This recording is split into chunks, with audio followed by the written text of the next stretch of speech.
O tema, como foi anunciado, é esforço e oração. Foi inspirado numa mensagem do Espírito Emmanuel, que está na obra Caminho, Verdade e Vida, aquela primeira obra daquela coleção de Emmanuel. E foi o que nos inspirou para que a gente pudesse trazer essas reflexões da noite de hoje. Entre as mulheres notáveis da história do cristianismo primitivo, destaca-se uma mulher africana que nasceu no norte daquele continente, em Tagaste, e que passou a história como um dos mais extraordinários símbolos da fé. Essa mulher abnegada, Mônica, era cristã arrebatada por Jesus. Naquela oportunidade, o cristianismo ardia nas almas como labareda que crepita, eliminando as impurezas e proporcionando a limpidez de dentro para fora.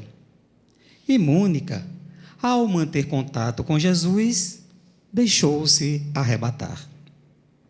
Viria a consociar-se com um patrício romana, que ela também o era, chamado Patrícios.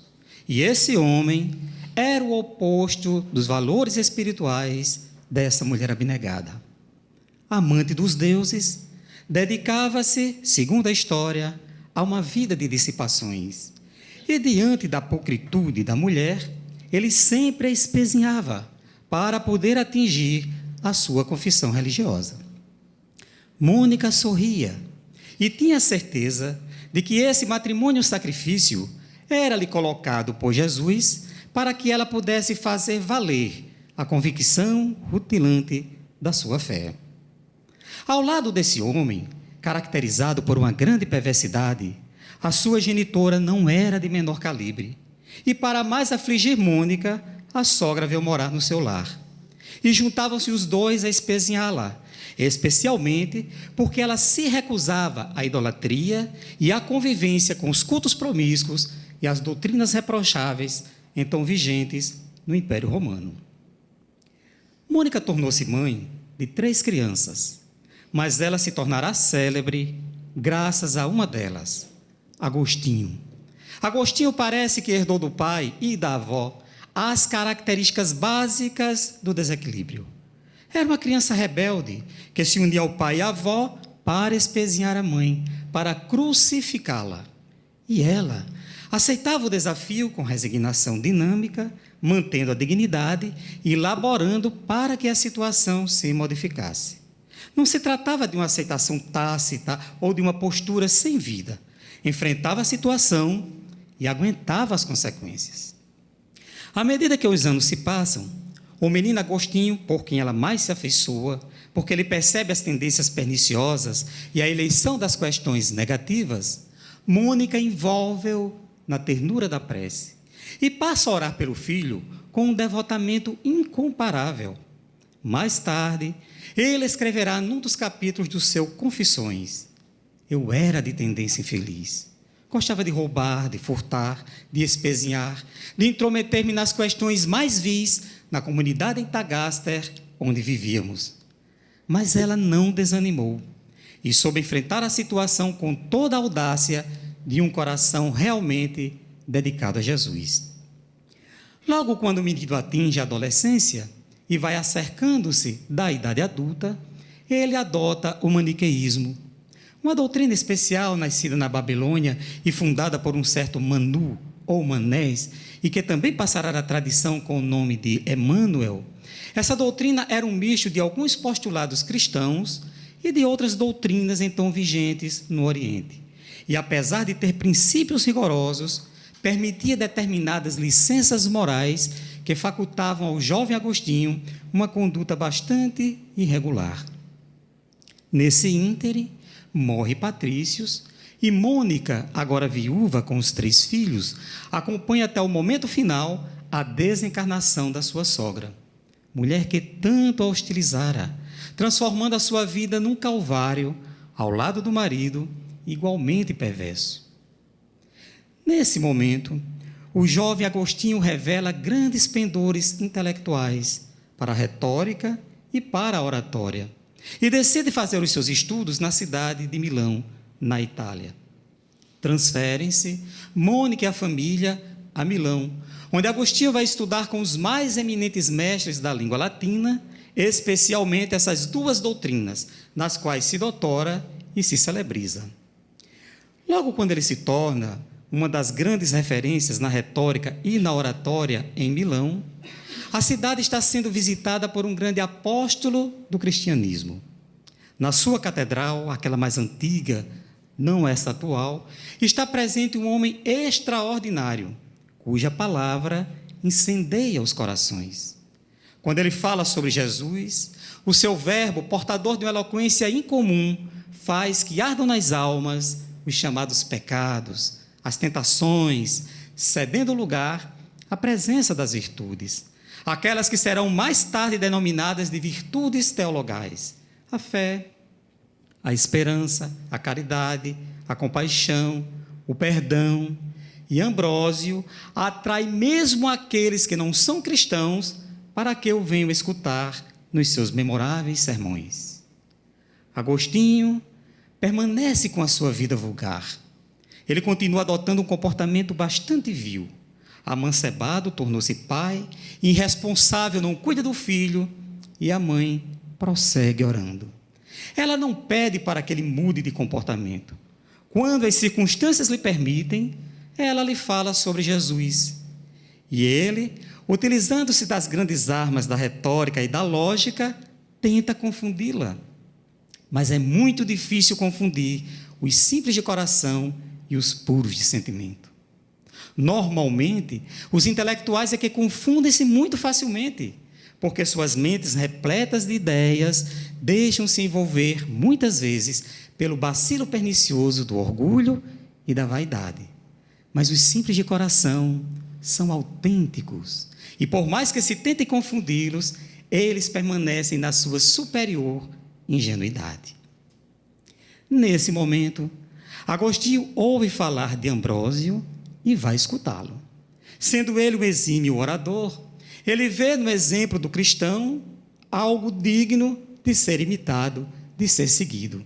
E passa a contactar com Ambrósio frequentemente para debater as bases da sua doutrina, o maniqueísmo, e as bases do cristianismo defendidas por Ambrósio.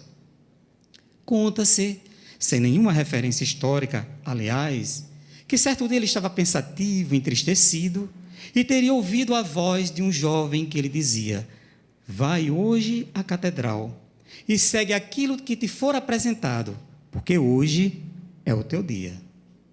Agostinho vai à catedral. Naquela época, os textos eram registrados, eram escritos em peles de animais ou em pergaminhos. Abria-se o texto, abria-se o pergaminho, lia-se o trecho, um versículo às vezes, e botava-se o tema sob superior inspiração. Ambrósio então tem a oportunidade de abrir o pergaminho e deter os olhos nessa frase: e todo aquele que quiser vir após mim, tome a sua cruz, renuncie a si mesmo e siga-me. Agostinho tem um choque. Para ele aquilo era violento demais. Aquele homem não se contentava com a simples adesão. Ele queria mais, ele queria a própria vida. E enquanto Agostinho vai se perdendo nessas elucubrações, Ambrósio tem a oportunidade de abrir novamente o pergaminho e vai deter os olhos naquele momento em que um jovem aproxima-se de Jesus e diz: Senhor, eu quero seguir-te, mas meu pai morreu. Permitas primeiro que eu sepulte o meu pai e depois eu te seguirei. E aí Jesus olha para o hipócrita e lhe diz: vem tu agora e deixai aos mortos a tarefa de enterrar os mortos. Agostinho entra num conflito. Como aquele homem poderia se atrever a delegar a terceiros, a estranhos, uma tarefa que competia ao próprio filho? Mas enquanto ele vai pensando, ele dá-se conta que naquela época existiam determinados dispositivos legais que rezavam que os herdeiros dos legados dos mortos deveriam reverenciar-lhes a memória. E provavelmente aquele jovem estivesse ali, não necessariamente em reverência ao pai, mas em reverência à herança. E nesse ponto, Jesus poderia estar com a razão. E se ele estava com a razão agora, na assertiva anterior, ele deveria estar também correto.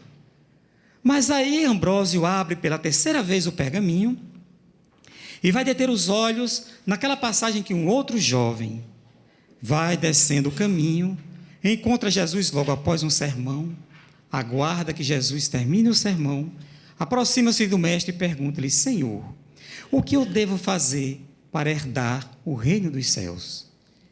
E aí Jesus calmamente contempla o jovem e diz: se queres entrar no reino dos céus, observa os mandamentos. E aí o jovem volta-se surpreso para Jesus e diz: mas que mandamentos? E aí Jesus esclarece: não matarás, não roubarás, não cometerás adultério, amarás a teu pai, a tua mãe e a teu próximo como a ti mesmo. Aí o jovem diz: mas tudo isso eu tenho feito desde que atingi a minha mocidade? Será que existe algo que ainda me falte? E aí Jesus diz: vai, vende tudo quanto tens, reparte-o com os pobres e depois vem e segue-me. Ambrósio começa a fazer o comentário, como era o hábito da época, do último texto para o primeiro, e vai esclarecer as circunstâncias em que aquele jovem, uma semana depois, acabara desencarnando nas corridas de bigas, porque ele estava a caminho da Cesareia. Para ele, era muito mais importante correr para derrotar o dominador romano do que seguir naquele instante Jesus. E uma semana depois ele acaba desencarnando. Começa a fazer a interpretação e, ao final, Agostinho é um homem transformado. Termina o sermão, ele sai da catedral, olha para sua mãe, Mônica, a abraça ternamente e lhe diz: tu vencestes. O Senhor dos mundos escutou as tuas orações. Tu vencestes, minha mãe. E aí Mônica olha para ele ternamente e lhe diz: 27 anos de oração, meu filho, para libertar-te do mal. 27 anos. Eles se mudam, volta para o norte da África, agora não mais para Tagaster, mas para a cidade de Hipona, envereda na doutrina cristã predominante, o catolicismo, torna-se bispo de Hipona, e ali ele faz 2 obras memoráveis. Ele faz Cidade de Deus, em 10 volumes, e Confissões, que é um verdadeiro mergulho na sua própria alma. Iniciamos nessa noite com a narrativa de Mônica e Agostinho para iniciarmos as nossas reflexões em torno da oração. Oração e esforço são aqueles 2 remos do barquinho, né?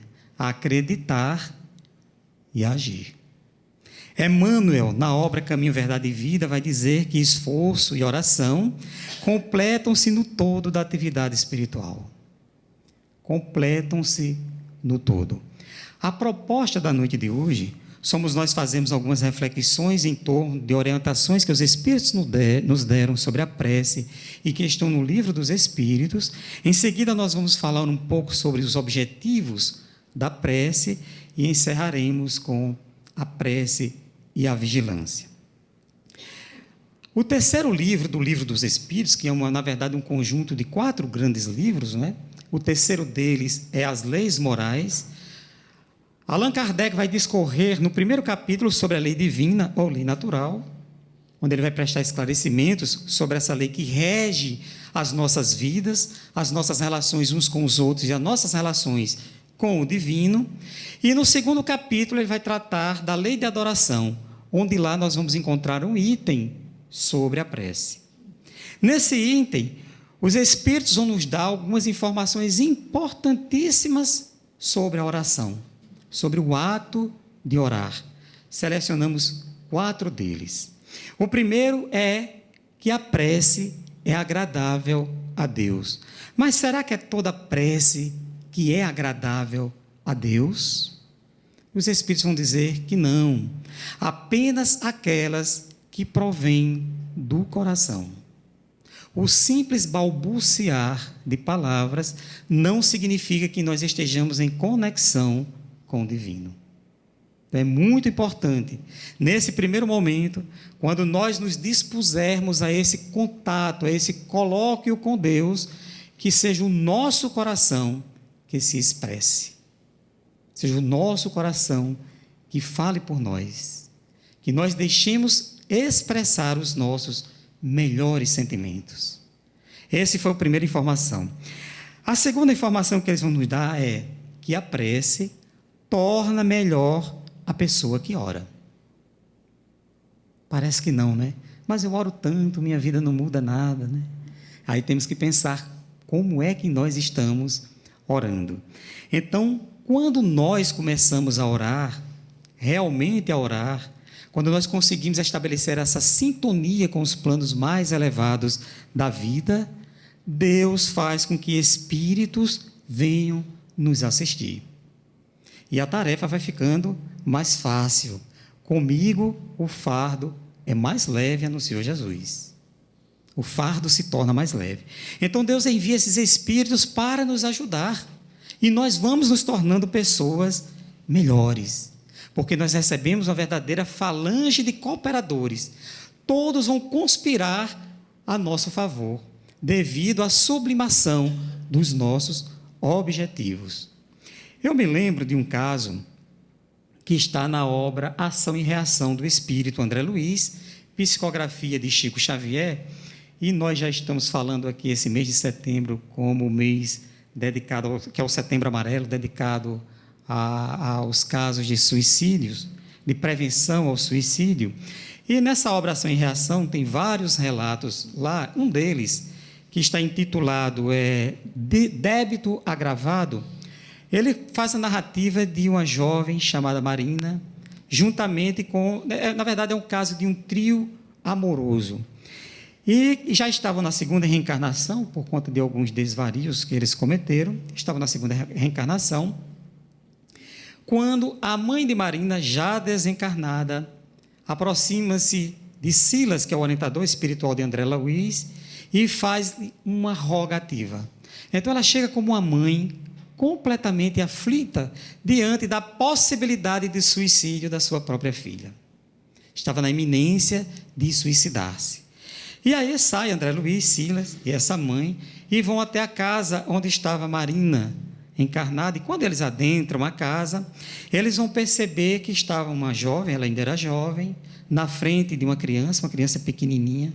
E a criança, ela denotava um aspecto físico de quem estava gravemente enferma. E a mãe, soluçando ali, abraçada à filha, passava a imagem de alguém que estava prestes a se despedir. Então, ela abraçava comovidamente a filha, e aí Silas começa a contemplar a cena e percebe que ao lado dela encontrava-se um copo com um líquido, e esse líquido se tratava de um veneno mortal. E então, quando ela está lá na iminência, ela de repente solta a filha e pega esse copo. Aí Silas imediatamente grita para ela: como ousas enveredar pelos caminhos sombrios da morte, sem antes fazeres uma oração? Evidentemente que ela não escutou pelos tímpanos, mas algo soou na consciência dela que a abalou. E ela se deu conta de que havia necessidade de falar algo para Deus.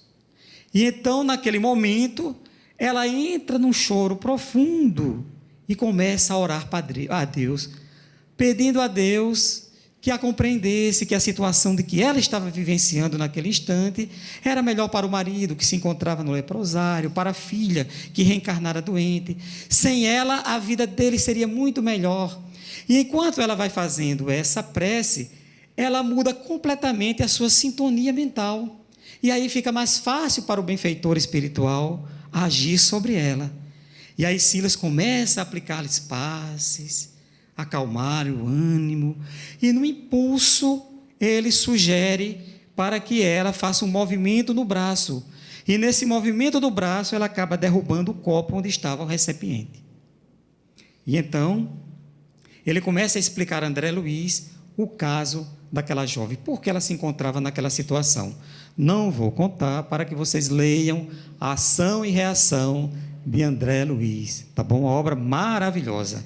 Então, isso vai mostrar para nós a importância da oração, a oração de uma mãe aflita, intercedendo por uma filha que não estava em condições de receber aquele auxílio. Vejam como a espiritualidade, ela vai trabalhando em nosso favor. Quando os nossos objetivos são elevados, todo o universo conspira a nosso favor. Então, se nós temos que a prece é agradável a Deus e que torna melhor aquele que ora, nós podemos orar utilmente pelos outros? Será que as nossas preces servem para as outras pessoas? Ou é necessário que cada um se vire, cada um por si, e Deus por todos? Os Espíritos vão dizer que sim, o Espírito de quem ora atua pela vontade de fazer o bem. E quando você tem a vontade de fazer o bem, o universo vai conspirar a seu favor. Nós vamos receber auxílio, condições para isso. Permitam-me ainda aproveitar essa reflexão da questão 662 do Livro dos Espíritos, porque tem um momento, eu sempre me lembro, quando eu leio essa questão e releio essa questão, eu sempre me lembro de um momento em que Divaldo vivenciou, e ele faz essa narrativa que consta, inclusive, na obra O Semeador de Estrelas, de Sueli Caldas Schubert. É uma obra em que ela faz uma coletânea de casos vivenciados pelo nosso querido Divaldo.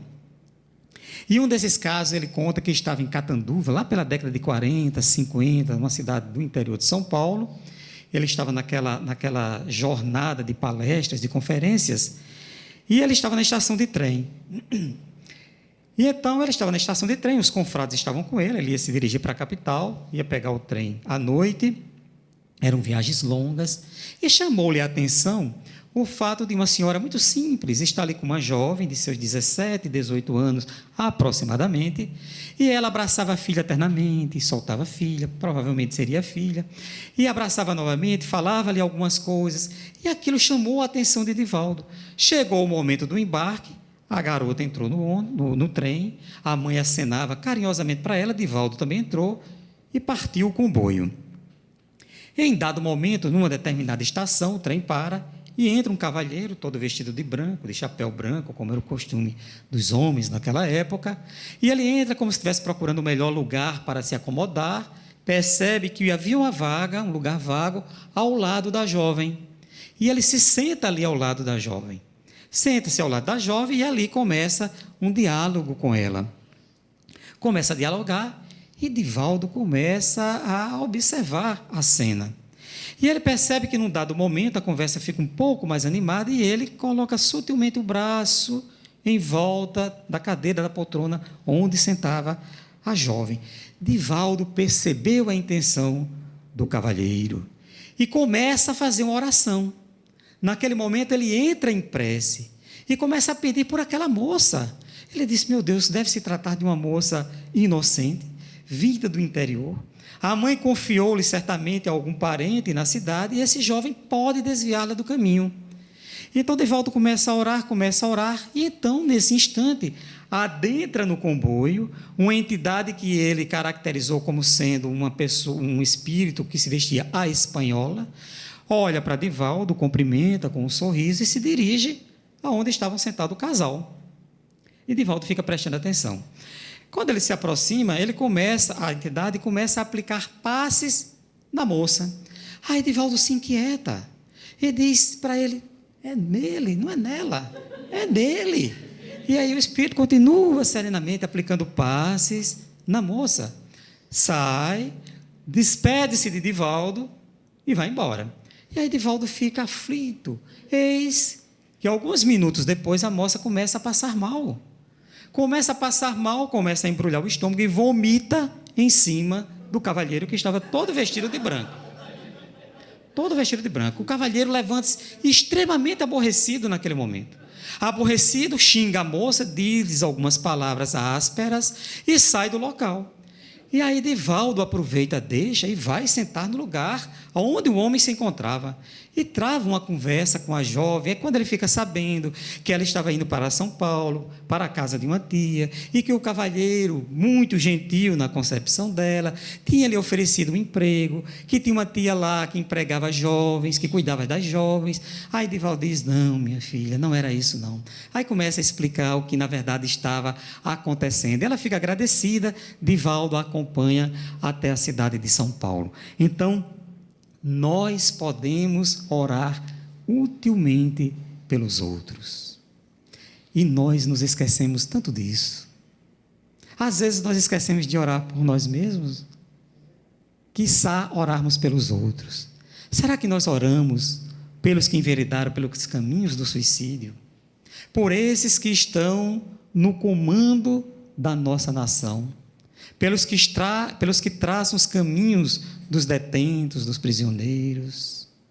Nós oramos pelos que estão à frente das instituições religiosas, pelos transeuntes, pelos chefes, pelos nossos companheiros. Como nós temos necessidade de orarmos uns pelos outros. Como nós temos necessidade de segurarmos-nos nas mãos, pelos laços da oração. Então, se a nossa prece agrada a Deus quando provém do coração, se a prece nos torna melhores, se nós podemos orar utilmente pelos outros, as preces que nós fazemos por nós mesmos podem desviar a rota das nossas provas?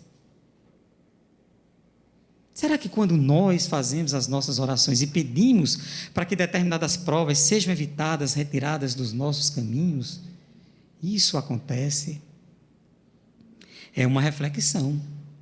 Os Espíritos vão nos dizer na questão 662 do Livro dos Espíritos que isso dificilmente vai ocorrer, porque Deus não pode mudar a ordem da natureza ao sabor de cada um. Aquilo que nós julgamos muito ruim para nós mesmos, na ordem geral do universo, é um grande benefício. A nossa visão ainda turva, acanhada, é que faz com que nós não enxerguemos o problema numa dimensão maior. É como se nós estivéssemos enxergando tudo no plano aqui, nesse plano aqui, no plano térreo, e de repente nós começássemos a subir a montanha. À medida que nós vamos ascendendo, a nossa visão fica mais ampla, nós temos uma visão do todo. Vejamos o exemplo de grandes personagens do Evangelho primitivo. Estevão, primeiro mártir do Evangelho, não lhe foi poupado a morte pelo apedrejamento, a mando de Paulo de Tarso.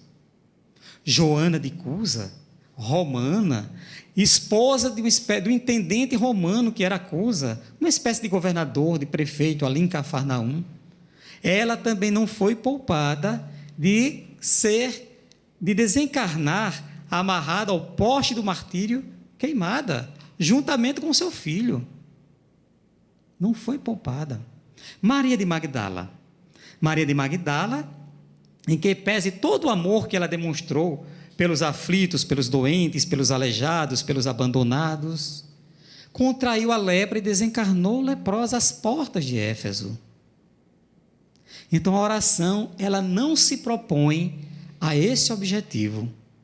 O que nós temos que pedir a Deus é resignação, é coragem para os devidos enfrentamentos. Eu sempre me lembro e fico pensando, tem uma obra que é extraordinária, já reli alguns capítulos dela, ela é uma obra um pouco grossa, volumosa, mas é muito gostosa de ler, que é Memórias de um Suicida. Nessa obra, nós vamos encontrar uma personagem chamada Mário Sobral. E eu fico pensando aqui, o que levaria um ser como Mário Sobral a escolher a reencarnação que ele escolheu? E quando nós vamos ler essa questão 663 do Livro dos Espíritos, nós vamos ter a exata dimensão da decisão que ele tomou. Porque o que nós temos que pedir a Deus é resignação, é coragem, Isso é o que nós temos que pedir. Jamais que nós nos furtemos de cumprir com as provações que nós mesmos escolhemos no mundo espiritual, quando a nossa visão ainda estava um pouco mais ampla, muito mais ampla. Então, quem quiser saber o que aconteceu com Mário Sobral, Memórias de um Suicida, tá? Então, lá está relatada essa narrativa, dele e tantos outros, né? Uma obra magistral. Então, as informações que os Espíritos vão nos dar são exatamente essas informações, muito ricas para nós, para que nesse processo de colóquio, de contato com o divino. Mas, afinal de contas, se a prece proporciona tudo isso, quais são os objetivos da oração? A que eu devo me propor no ato de orar? Os Espíritos, mais uma vez, vão nos informar que, pela oração, nós podemos nos propor a 3 coisas: louvar, pedir e agradecer. São essas 3 coisas que nós podemos propor pela prece: louvar, pedir e agradecer. Mas louvar a Deus seria o quê? Seríamos cantarmos? Seria isso a glorificação? Pode ser isso, mas é muito mais que isso. Na questão número 1 do Livro dos Espíritos, Allan Kardec perguntou o que é Deus.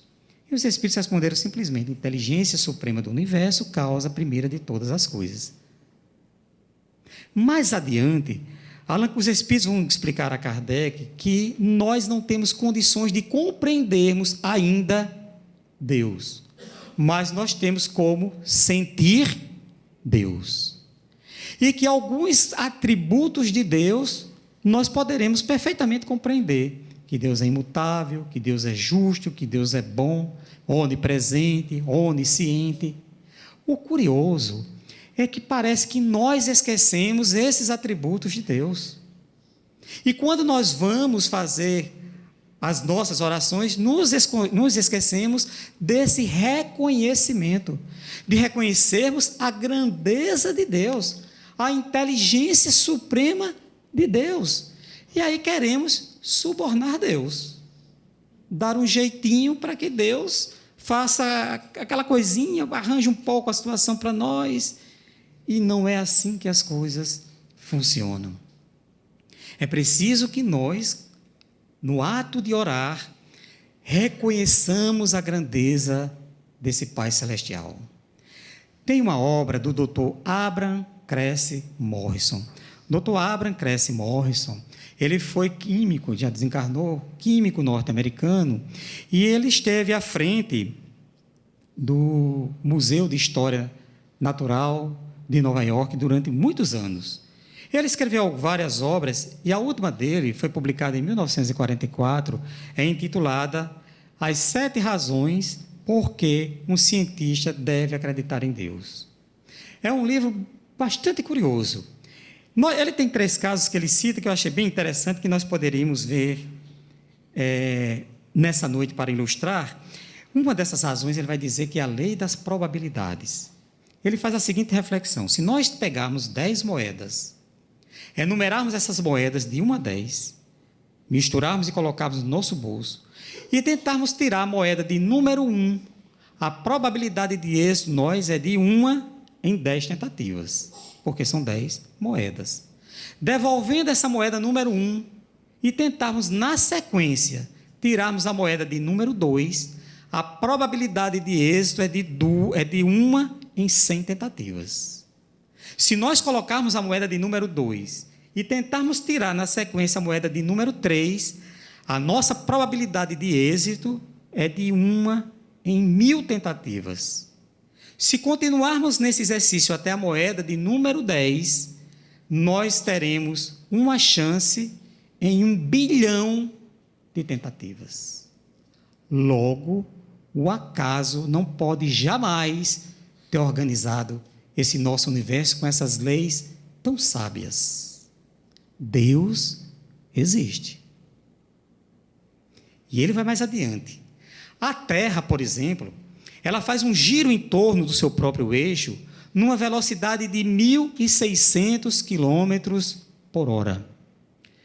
E graças a essa velocidade, nossos dias têm 24 horas, 12 horas de luz e 12 horas de escuridão. Se essa velocidade fosse reduzida a 160 km por hora, por exemplo, a vida na Terra seria praticamente impossível, porque os dias passariam a ter 120 horas e as noites 120 horas. Então, a vida seria impossível em 120 horas de calor. E aquilo que sobrevivesse nessas 120 horas de calor, certamente sucumbiria nas 120 horas de frio. Então veja que tudo foi feito arquitetadamente, foi muito bem pensado por uma inteligência suprema que nós chamamos de Deus. E ele vai dizer, e os instintos dos animais? O João de Barro, por exemplo, quando chega a primavera, ele sobe no galho mais alto da floresta, empina o biquinho na direção dos ventos, e ele vai saber, a partir daí, em que direção os ventos haverão de soprar no próximo inverno. E o que ele faz? Ele constrói a sua casinha de barro, de forma que a porta fique na posição contrária aos ventos, para que a sua prole não pereça. Porque se os ventos adentrarem na casinha que ele faz, todos os seus descendentes morrerão. Quem ensinou isso ao João de Barro? Louvar a Deus é reconhecer essa grandeza, essa inteligência suprema. Vocês sabiam que o nosso corpo é formado por genes e cromossomos? Nos nossos genes estão armazenados todas as nossas características.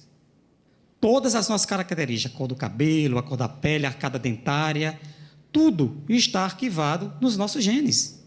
Nós somos hoje mais de 7 bilhões e meio de habitantes encarnados no planeta Terra. 7 bilhões e meio. Se todos nós fôssemos reduzidos a genes, a humanidade do planeta caberia num dedal de costureira. Não sei se aqui todo mundo... dedal de costureira é meio antigo, né? Mas o dedal de costureira, minha avó era costureira, por isso que eu me lembro, é algo que colocar no dedo para que a agulha não furasse o dedo da costureira, né? É algo pequenininho assim, pois a humanidade inteira, 7 bilhões e meio de habitantes, caberia num dedal de costureira, ainda com sobra, com todas as suas características preservadas. Que mente extraordinária haveria de criar tudo isso? Seria o acaso? Então, louvar a Deus nas nossas orações é inicialmente nós reconhecermos essa grandeza, essa inteligência suprema, para não cairmos nos disparates de tentarmos subornar as leis divinas. Se nós podemos louvar a Deus, nós podemos também pedir. E o ato de pedir é importante porque nós temos que fazer sempre a reflexão: o que é que nós estamos pedindo? Para que nós estamos pedindo? Muitas vezes nós pedimos o que queremos e recebemos apenas aquilo que nós merecemos. Então, saber pedir é algo que nós vamos desenvolvendo nesse colóquio com Deus, com os espíritos superiores, com o Cristo, que são representantes de Deus. Há uma passagem comentada por Emmanuel na obra Caminho, Verdade e Vida, que é a do cego de Jericó. E ele trata isso como um exemplo maravilhoso para nós que nos propomos a aprimorarmos o nosso pedir.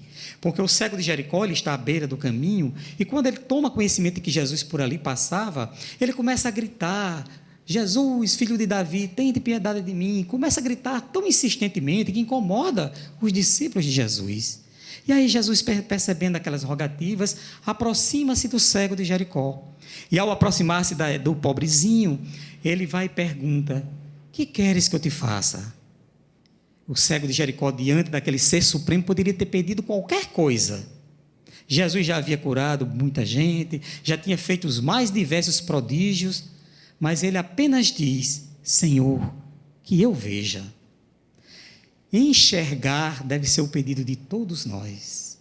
Nós devemos pedir a Deus, nas nossas orações, que nos ajude a enxergarmos melhor a vida, que nós coloquemos os óculos de bondade, de amor, de compaixão, porque é isso que nós estamos precisando, de bondade, de amor, de compaixão.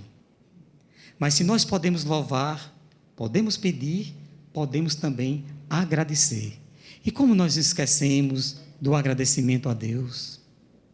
Quantas vezes pela manhã, ou durante o dia, ou à noite, quando do recolhimento, nós agradecemos a Deus a oportunidade de estarmos aqui encarnados, vivendo esse momento. Estarmos sob as luzes do Consolador é uma bênção, meus amigos. É uma oportunidade ímpar. Estamos resgatando o Evangelho primitivo, naquela essência, refletindo aqui como nós estamos nos propondo, sobre as propostas do Cristo. Esse é um momento ímpar nas nossas vidas, num mundo tão conturbado como esse que nós vemos. Mas nós temos agradecido a Deus o pão, o trabalho, os amigos, o conhecimento que nos chega, até as adversidades. Quantos de nós temos agradecido pela enfermidade, por alguém que desencarnou? Quantos de nós temos agradecido por isso? Então, agradecer é o complemento das nossas orações. Nunca nos esqueçamos do ato de agradecer, de exercitar o agradecer. Parece algo tão simples, mas Joana de Ângeles escreveu uma obra memorável, Psicologia da Gratidão. Como ela tem coisa para falar sobre a gratidão. Então, louvar, pedir e agradecer são as propostas da nossa oração. E, por fim, não podemos esquecer do ato da vigilância, o esforço que devemos ter em sermos mais vigilantes. Mas para que serve a vigilância? Porque o simples ato de orar não faz com que nós identifiquemos as situações de perigo, as investidas do mal. Lembro do caso da jovem no trem? Ela não conseguiu identificar, Divaldo conseguiu já identificar a situação de perigo. Vigilância. Então, nós precisamos estar atentos a essas investidas, aos momentos que podem proporcionar. É uma fechada no trânsito que você recebe de repente, e ao invés de você revidar, esbravejar, aí você reflete, não vou perder a minha calma, a minha serenidade, vou manter o equilíbrio. Isso é vigilância. Eu gostaria de encerrar com a narrativa que está na obra Almas em Desfile, do espírito Hilário Silva, psicografia de Chico Xavier, que é uma passagem de um espírita, porque é muito bom, não vamos falar das outras religiões, vamos falar da nossa, né? Uma passagem de um espírita que é... E o jovem Aristeu Leite, ele saiu da casa espírita, e ele chegou em casa naquele dia exultante. Ele estava muito feliz, porque foi um dia longo de atividades, e ele recebeu todos os benefícios que a espiritualidade lhe ofereceu, e chegou em casa leve, suave, tranquilo. E então ele aconchegou-se em casa, fez um lanchinho, e antes de dormir, ele resolveu fazer uma leitura. Fez uma leitura do Evangelho, e o texto tratava da vigilância, da necessidade que o cristão tem de se manter atento, vigilante contra as investidas do mal. E aí ele lê aquele texto e diz, meu Deus do céu, que dia maravilhoso que eu tive. Olhou o relógio, faltava 15 para meia-noite. Então ele fechou o Evangelho, acomodou-se e ali ele dormiu. Nos primeiros momentos em que ele pegou no sono, ele acordou de súbito com um barulho na maçaneta da porta.